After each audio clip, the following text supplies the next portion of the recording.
দ্বিধাবোধ করবো না। বাংলাদেশকে আমাদের রক্ষার দিনে হলো দেশটাকে আমাদের রক্ষা করতে হবে, ঠিক কিনা বলেন?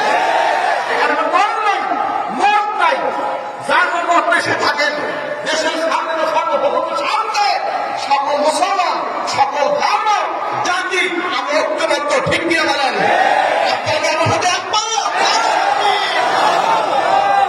মুসলমানকে দুর্বল মনে করবে না, মুসলমান দুর্বল নয়। বহু রক্তের বিনিময় হয়েছে এই বাংলাদেশ। 47-এ আন্দোলন করেছি আমরা, আমাদের পূর্বপুরুষরা আন্দোলন করেছেন।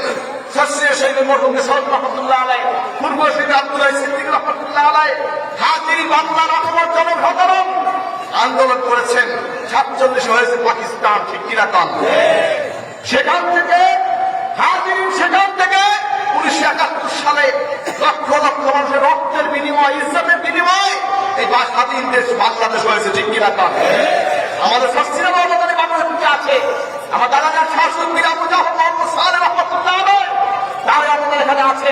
শাস্ত্রীয় নিসাব রহমাতুল্লাহ তারাও আমাদের বাংলাদেশের জন্য আছে কি নাই? ভাইরা আমার, খেয়াল রাখবেন, হিসাব করে চলবেন।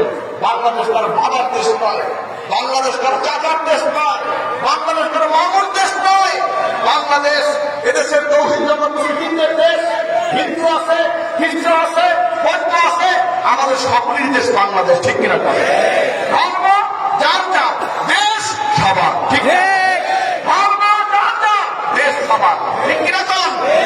আল্লাহ পাক দেশের জন্য দোয়া করবেন, আপনাদের দেশটাকে স্বাধীন রাখে। স্বাধীন দেশ কেমন করে আমরা স্বাধীন রাখে? বাংলাদেশের দিকে তাকাই করে লাভ নাই। এখানে লক্ষ লক্ষ মানুষ চোখের পানি পড়তেছে। আউলিয়া কেরামের কবুলিয়ার দেশ হচ্ছে বাংলাদেশ। সারা পৃথিবীতে আমার দাদাজান বলতেন, বাবা মক্কা শরীফে কোরআন নাযিল হয়েছে, মিশরের লোকেরা সুমধুর কণ্ঠে কোরআনকে পাঠ করেছে, তেলাওয়াত করেছে, বাংলার মুসলমান কোরআনের আমল করেছে। বলেন না সুবহানাল্লাহ? আল্লাহ পাক আমাদেরকে এর উপরে দায়েম এবং কায়েম থাকার তৌফিক দান করুন। আমিন। যাই হোক, সর্বোপরি সুন্নাতের উপর আমল।